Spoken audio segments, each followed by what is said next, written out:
In October of 2021, one of my editors sent me a personal message on Discord telling me that they were in love with me and they wanted to be my girlfriend.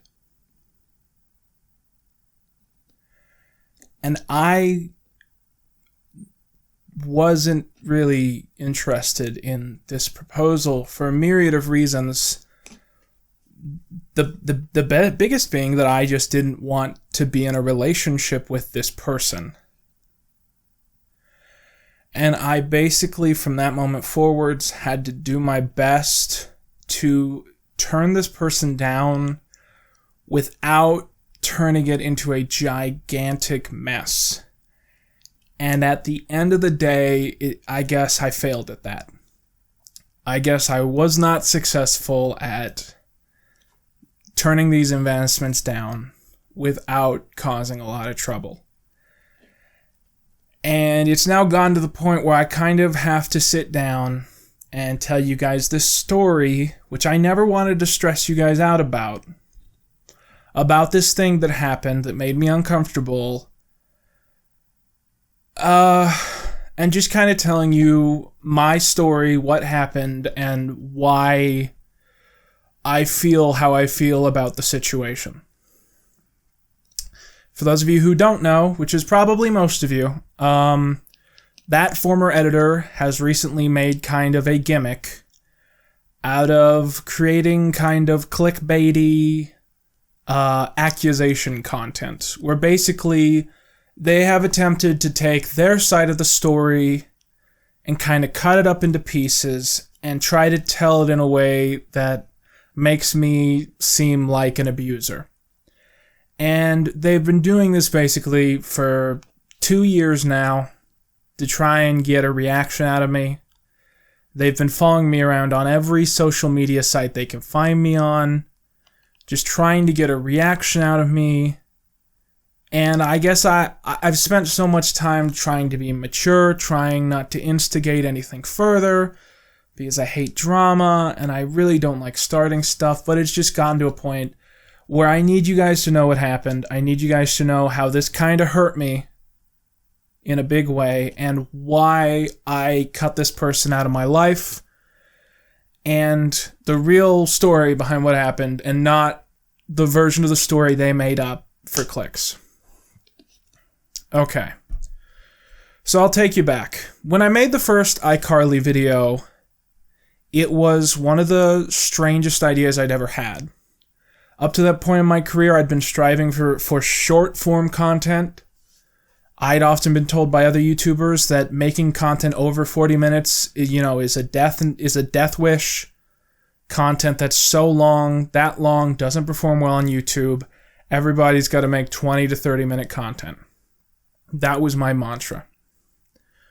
So when I went from making 20, 30-minute content, posting a couple times a month, to making these gigantic projects that were purposefully long and purposefully trying to leave every stone turned over, there was a weird transition period where it was kind of hard for me to get the engine going, so to speak. It was hard for me to, I guess, build infrastructure that I needed to get this content done.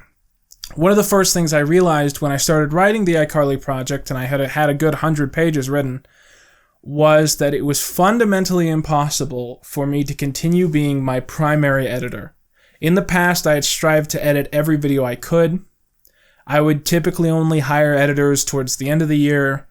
It's really bad to work on a video in December and have it come out in January because AdSense is low.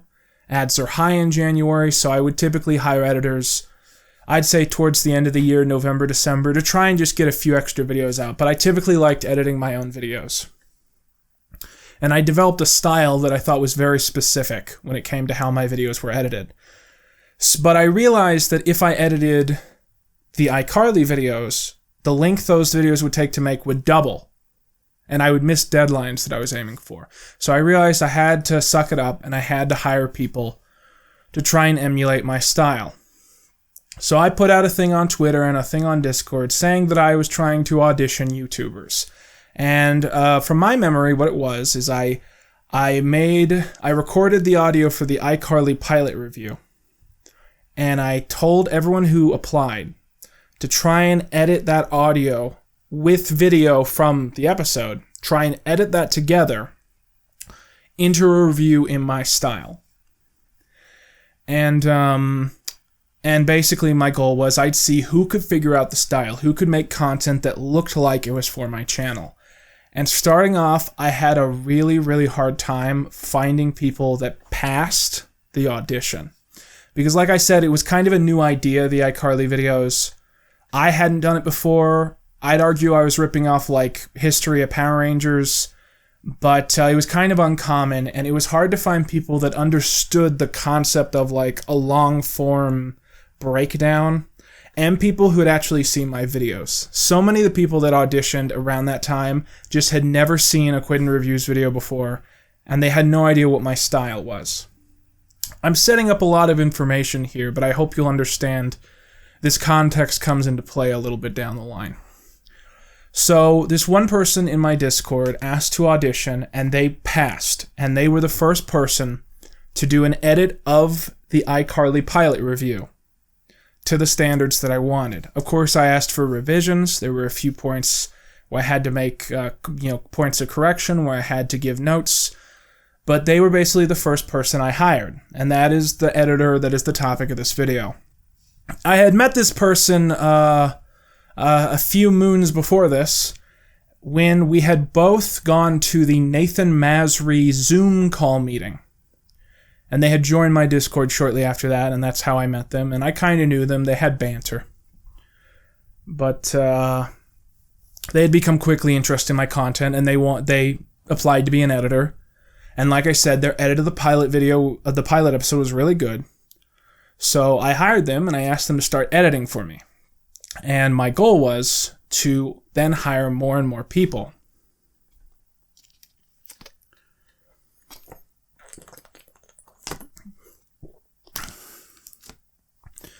Kind of the grand scheme I had in my head was, this is what I was expecting. And this is the point where the context matters. I was expecting I would record like a whole season of audio at once. Then I would send it off to an editor, and then they would spend 2 to 4 weeks editing.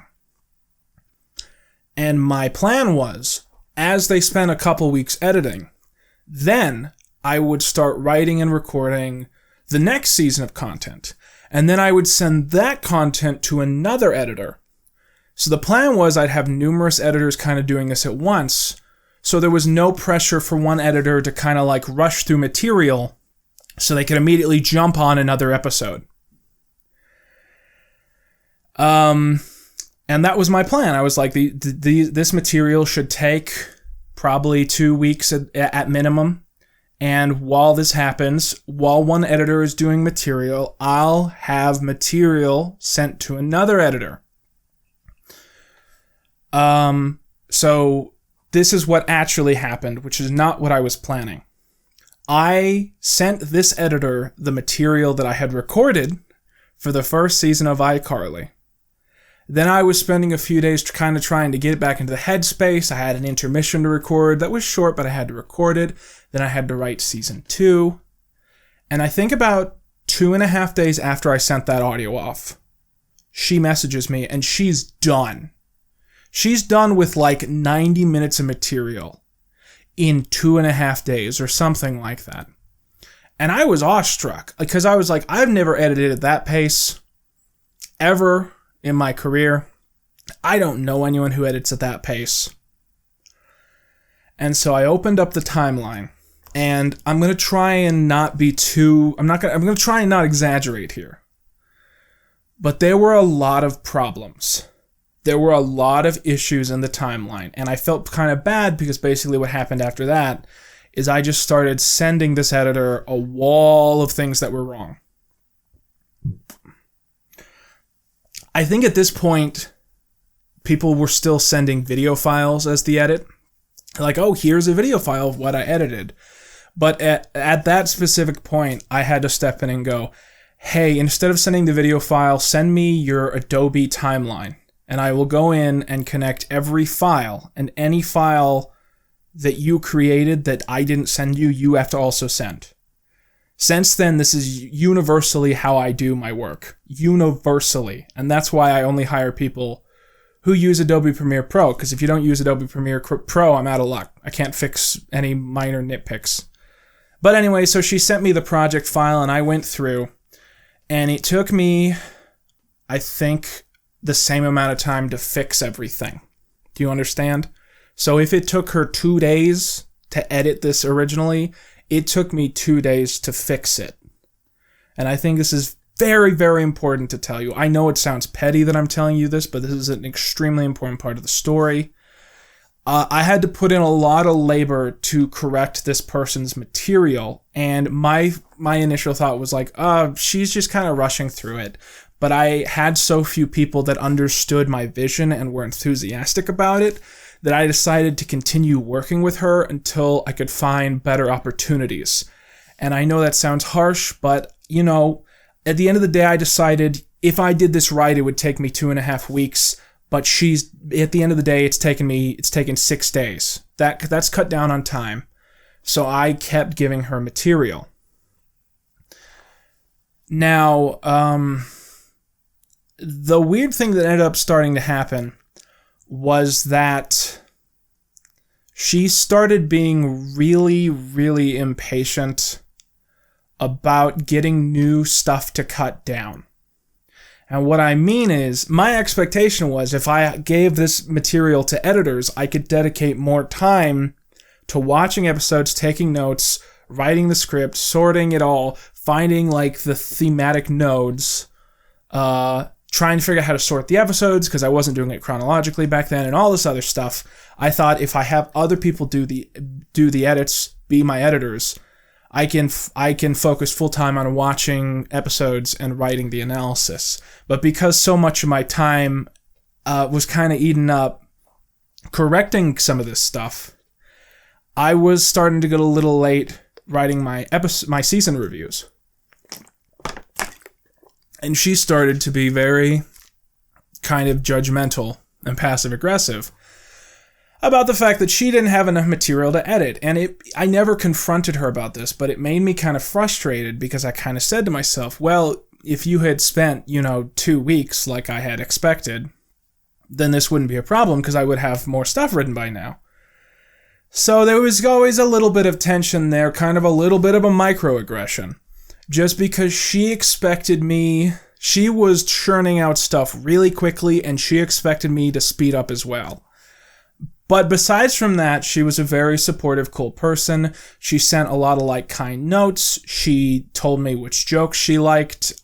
She was always DMing me selfies and weird, comments about what she was working on. And she believed in the project. And I think a lot of people in my circle didn't believe in the project, so that made me, enthusiastic about working on more of these videos. But one thing, that I was always trying to make her aware of was just the fact that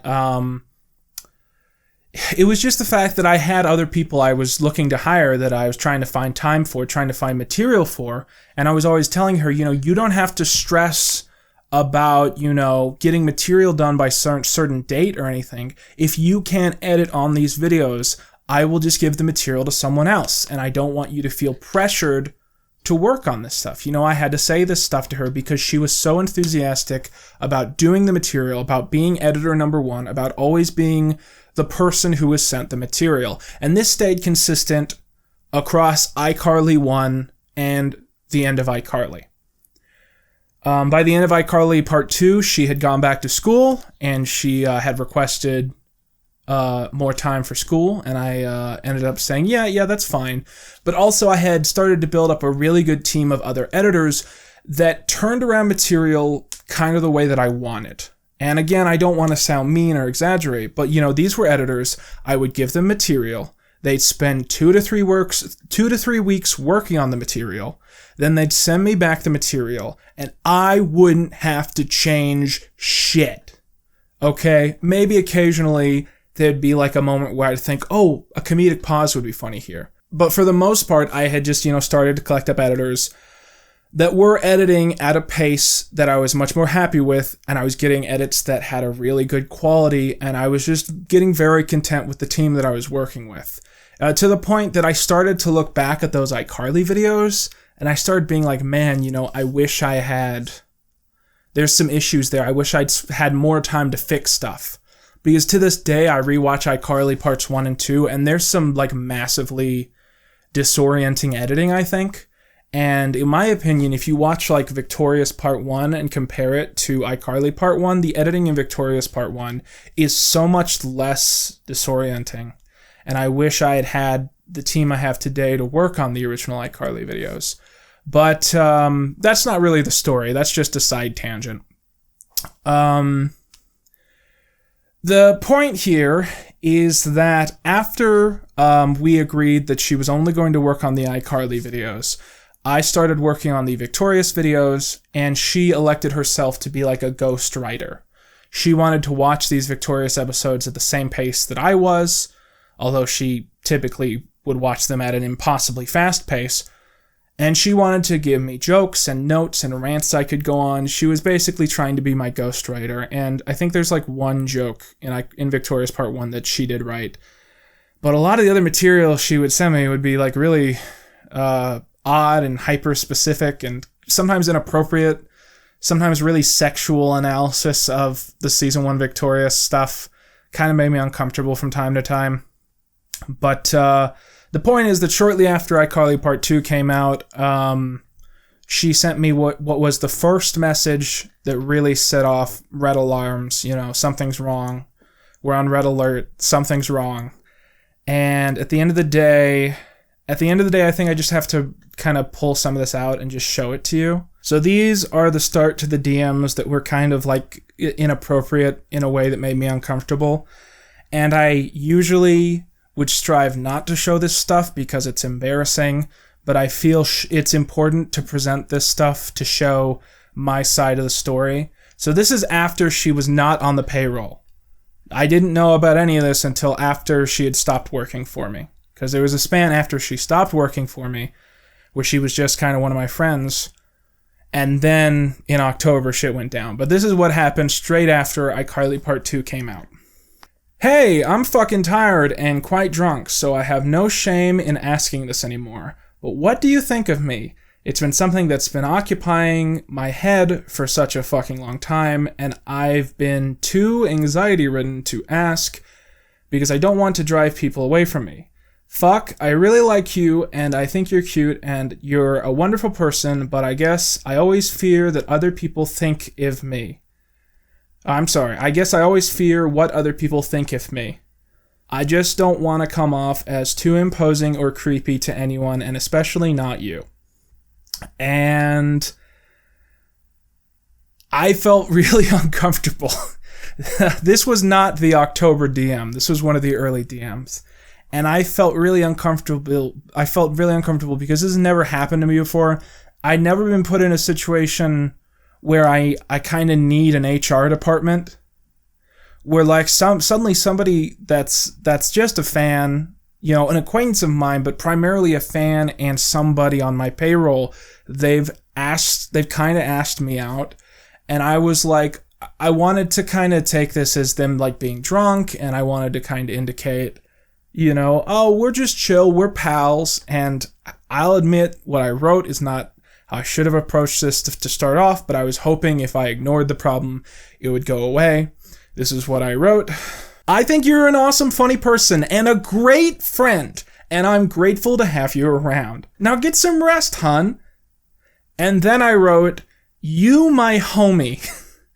And, talking cordially, I should not have approached that this way at any point. I should have been more blunt and upfront. It was a very awkward situation to be put in.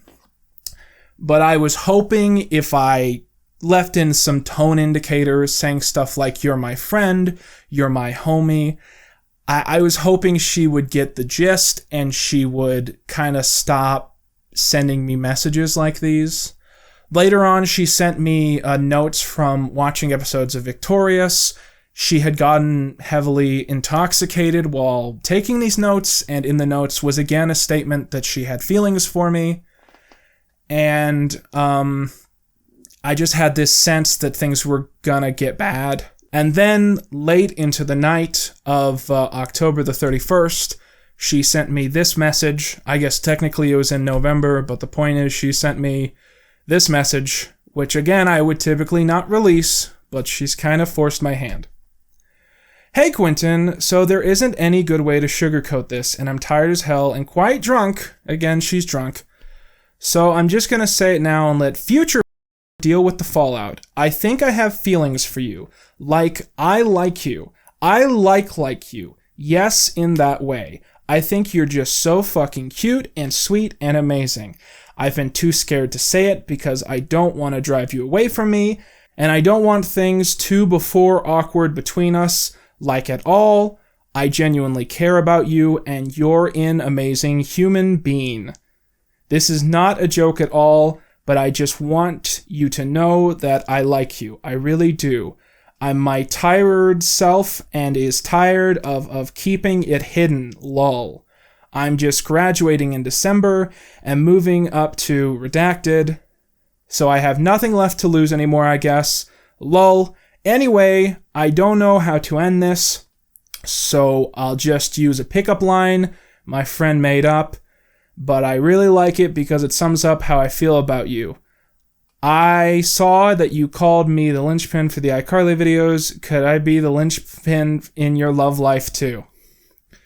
So it's earlier in my Discord, I did casually say like, oh, this editor has been so important. You know, you've been the linchpin to getting these 2 videos out.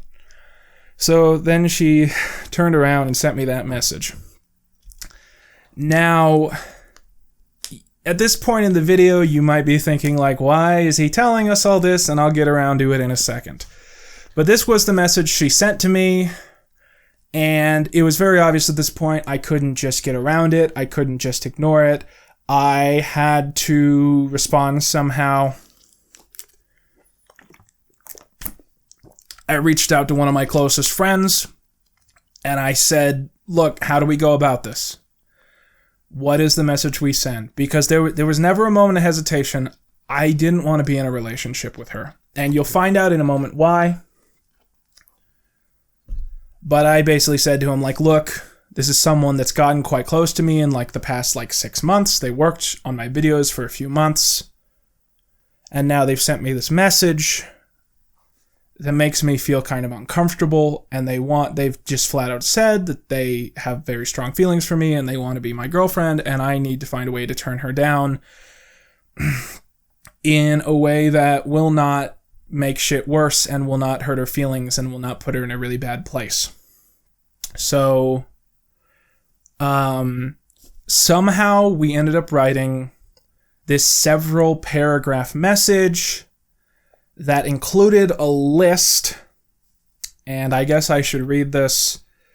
It's good to read this because it'll tell you why I turned her down. First of all, I want to say that I hope you've had a grand Halloween. Drink lots of water so you don't get hungover. I've been aware of the situation for a while, as you included a similar passage to this in your victorious notes, but I have to politely turn you down. First of all, I'm not generally interested in long-distance relationships. I just don't really see what it contributes to the soul. Second, I decided a long time ago that I was never interested in entering a relationship that started with someone watching my videos. I think it's a real breach of ethics and leads to a lot of abusive situations. I'm just generally a person who avoids power dynamics in romance.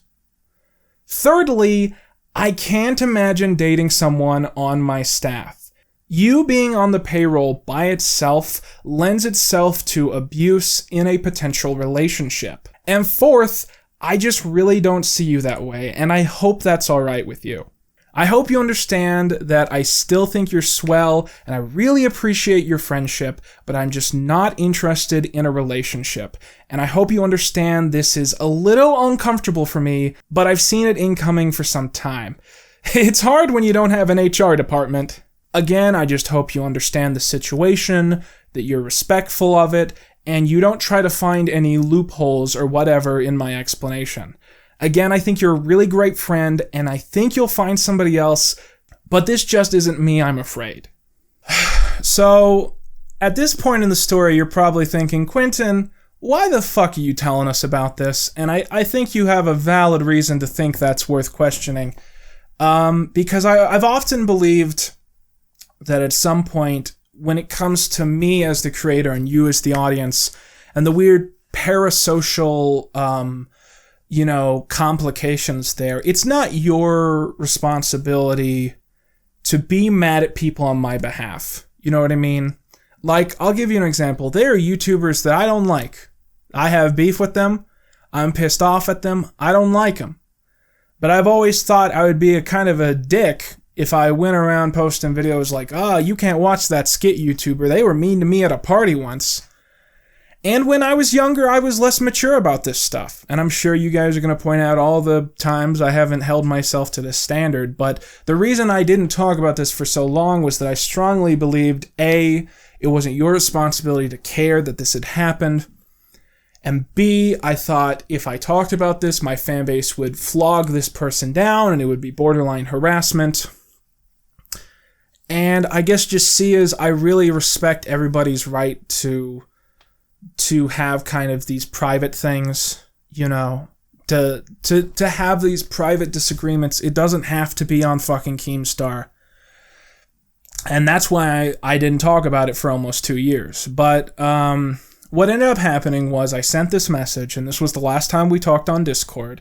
A few days later, she messaged me on Twitter, and it was kind of weird because initially she was like, "Oh, haha, how you doing?" And I was like, "I'm doing good. Are you doing well?"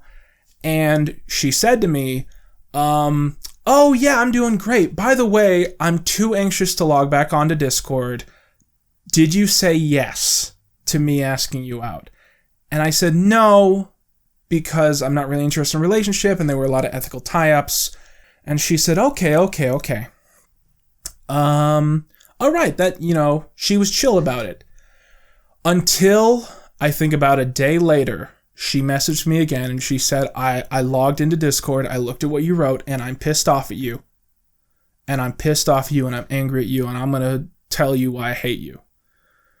Kind of weird, right? Because, the message she wrote before was full of stuff like, "Hey, you're such a cool guy, and I don't want to hurt you, and I don't want to burn this bridge, and you're so cool, and I like you so much." And then the moment I reject her, she sends me a message where she says, I'm pissed off at you, I got a lot of problems with you, and I hate you, and I want you to know why. And I was like, okay, let's figure out what's going on.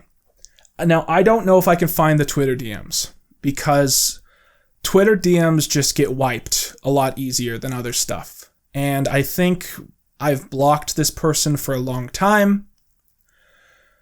But the short of it is that she had a bunch of things she told me then that she had never told me before, and this was the reason she was pissed off at me. So I'll try and, from my memory, kind of tell you what she told me.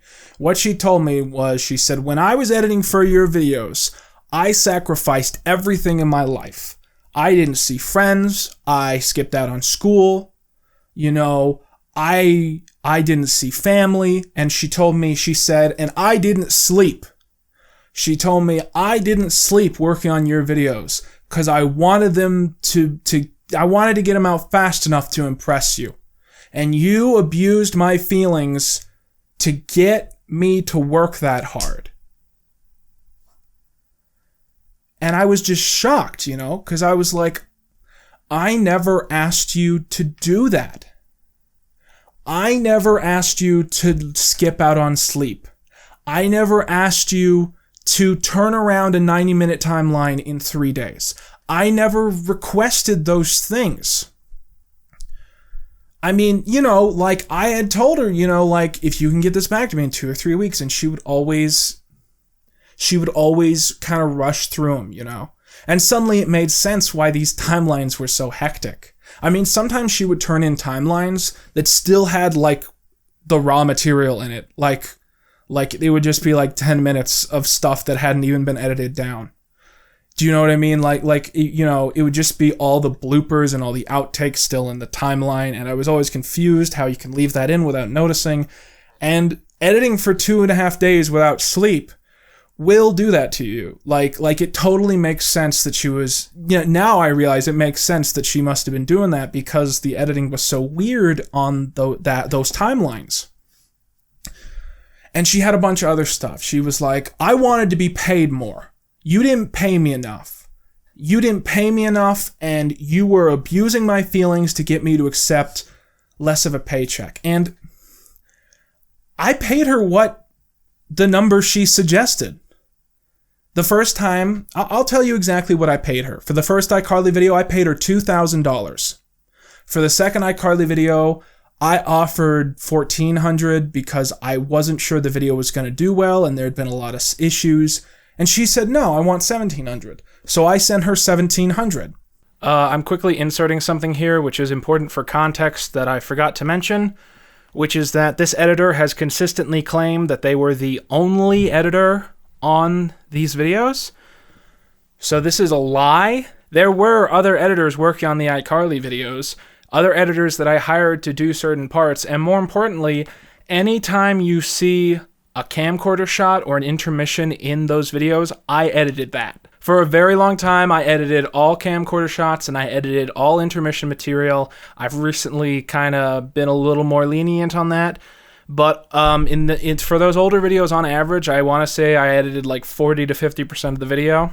So that's important for context, that she did not single-handedly edit the entire 2 videos about iCarly. That's a lie. Now, if she had messaged me at any point and had said, hey, I feel like I wasn't compensated enough, I feel like I want more money, I would have sent her more money. The only reason I didn't send her more money at this point was she had started basically threatening me. And she had started sending me very uncomfortable messages. And basically, if I gave her a bunch of money at this point, as a random bonus, it would look like hush money. And there were so many other things. I gotta check my fucking notes because she's pulled so much stuff. And it was just a lot of really uncomfortable shit. She started referring to me by my legal name, which is a thing. Whenever anyone messages me with my legal name, it means they're kind of trying to be a bit of a stalker. But she started messaging me with my legal name. And I tried to respond to her as many times as I could, but at some point it just started getting really inappropriate. And at some point she said something in one of these messages that really stood out to me. She said, well, I'm not going to be in your life anymore. I'm not just going to keep hanging around you when you're like this.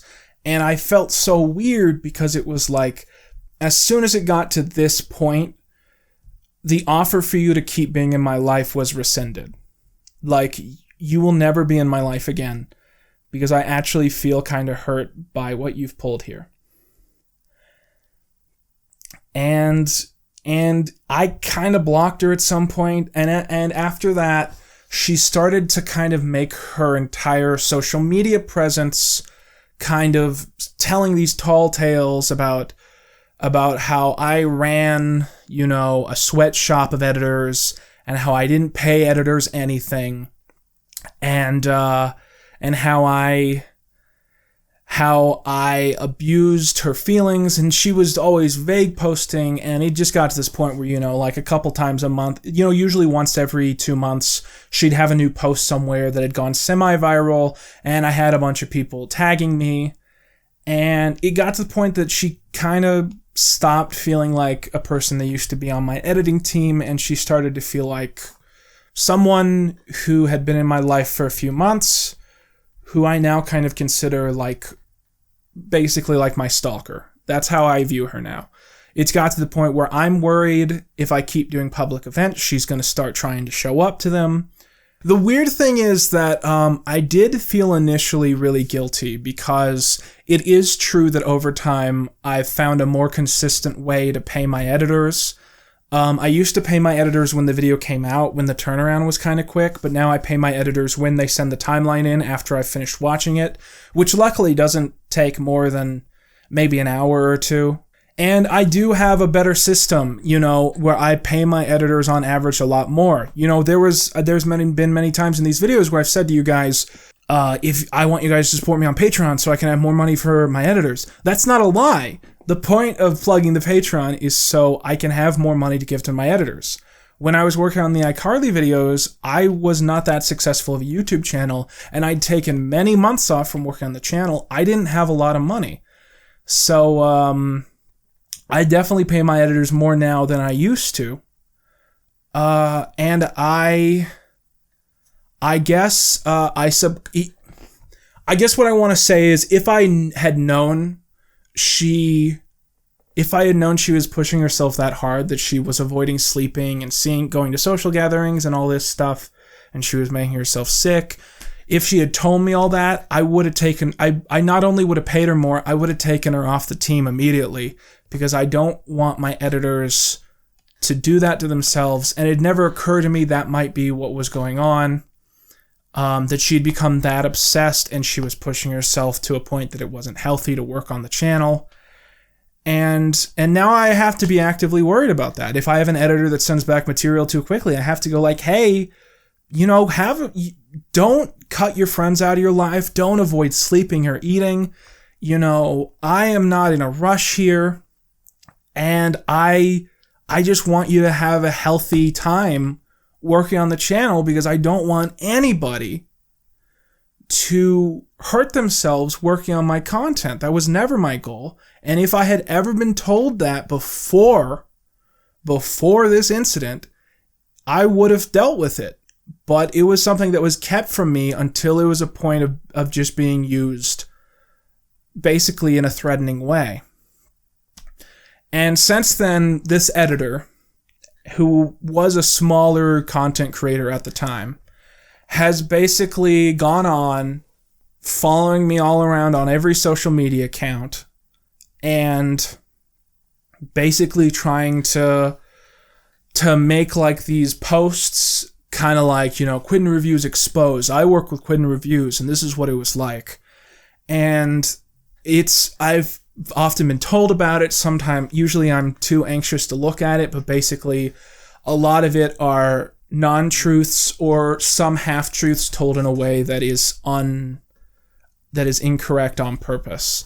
So she'll tell people that I purposefully asked her to work without sleeping, or that I, was abusing her emotions the entire time. I didn't even know she was in love with me until after she stopped working on my videos, and it's just been really hard to deal with it because I didn't want to make it into a drama situation. I didn't want to make it into a situation where there had to be a back and forth, or where other drama YouTubers had to be reporting on it. The whole situation made me really uncomfortable, and I felt really hurt by the whole situation. And it was just really awful, because the more she went on, the more untruthful that she got. One of her latest things that I guess has become her community meme is she tells people that I just flat out don't pay my editors, which is such a non-truth that it almost makes me want to laugh. I file my taxes, I do my taxes, and this is going to sound like an outrageous number, but last year I spent more than $80,000 on my editing team, because I have a bit more of the Patreon money, and I've been working on a lot of videos that I haven't got to post yet, that I have been paying people for.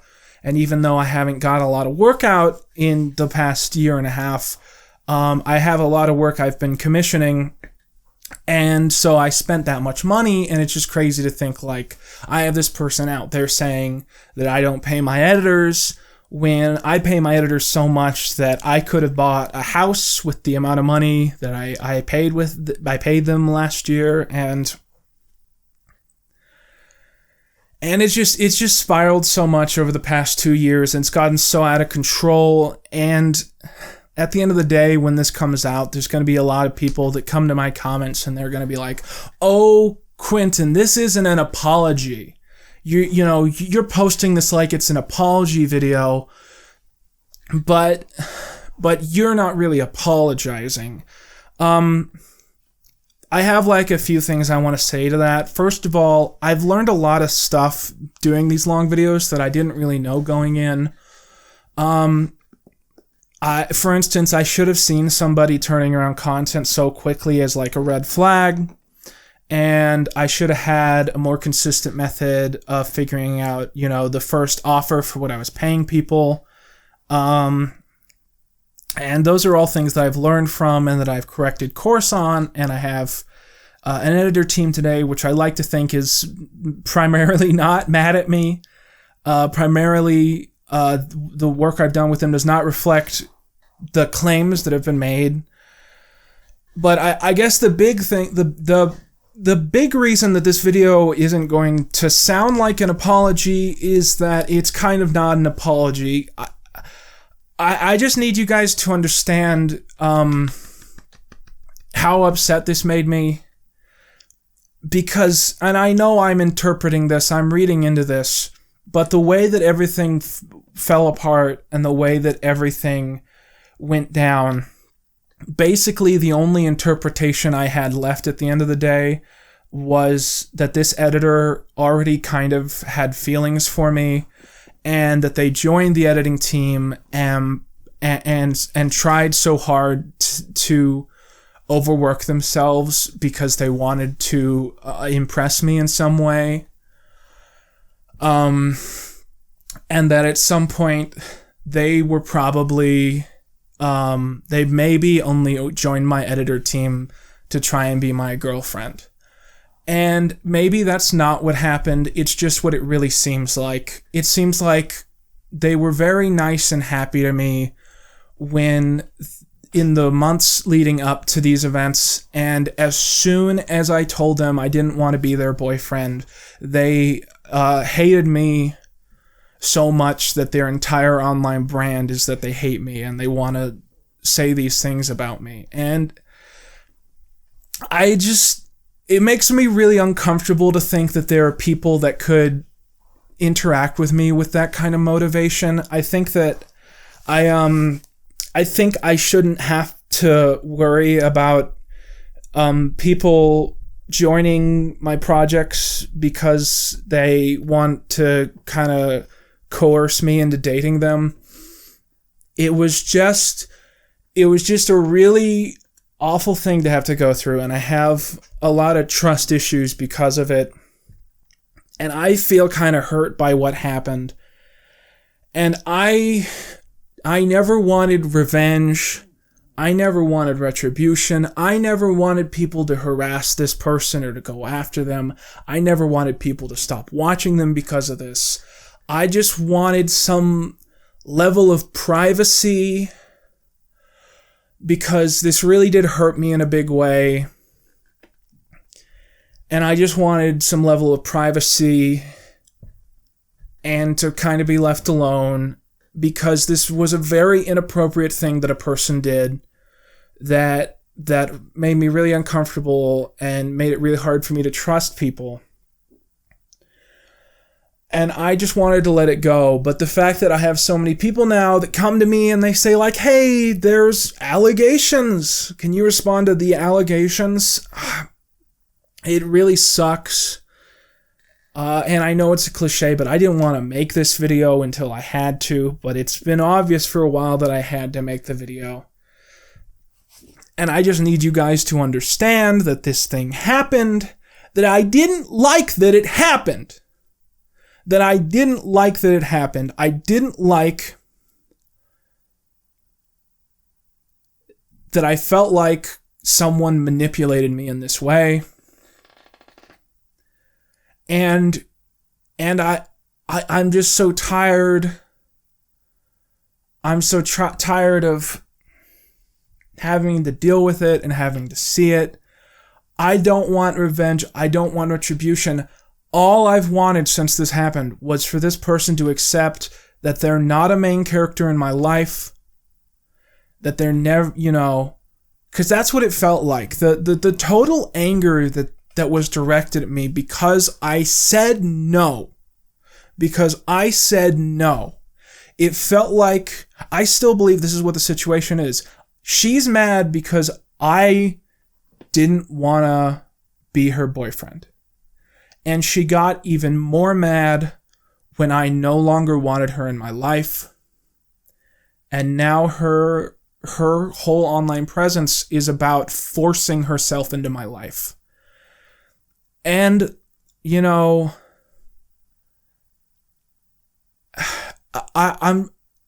it's just been so hard. It's just sucks so much to deal with. And I've had to talk about it now because she's going out there and making these hit pieces and saying things which she knows aren't true. And I'm sure I didn't respond to every lie or half-truth that she said, but I just need you guys to understand what really happened, how it made me feel uncomfortable, and how I just want it to be behind me. And that's kind of the whole thing, I guess. So thank you guys so much for watching. I hope you understand why I had to do this video and why I had to tell the truth and how uncomfortable this whole situation made me. And I'm still trying to work to put out that video. But I mean, I think the big thing I want to end on here by saying is something she's often hinted at or just flat out said is that I don't put work into my content. I think she sent it to me in a DM once after she got pissed off. She said, you know, at the end of the day, you know, I put more work into this video than you did. She said that to me. So she was saying that she put more work into these videos than I did. And I think that's so easily disproven by the fact that after she left the team, the videos just kept getting longer and better. I mean, she didn't touch the editing of the Victorious video. And I haven't, you know, the big thing I want to walk away from this saying is if you're on my editing team and something's wrong, if you need more time or you feel like I've been giving you too much stuff or you want to be paid more at any specific point, just tell me. That's it. Just tell me.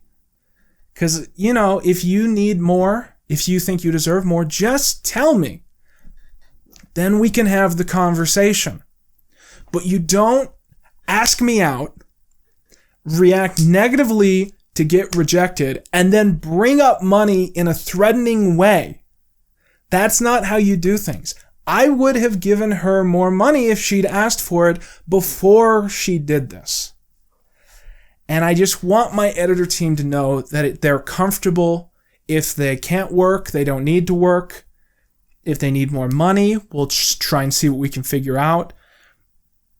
And 9 times out of 10, if somebody says, hey, I want more money, I want this amount of money, I will just send that amount of money to them. Because the Patreon's there for a reason. I pay my editors. I file my taxes. And I have to get this out because you guys need to know the truth and know what really happened and know that I am not running a sweatshop and that I do pay my editors and that this person, well, you know. No need to get into it. And I'm not asking you to harass anybody. I'm not asking you to be a little Quentin Reviews militia. I just need you to understand what actually happened in case you see this bullshit in the wild. So there you go. That's my response. I'm sorry I had to make this.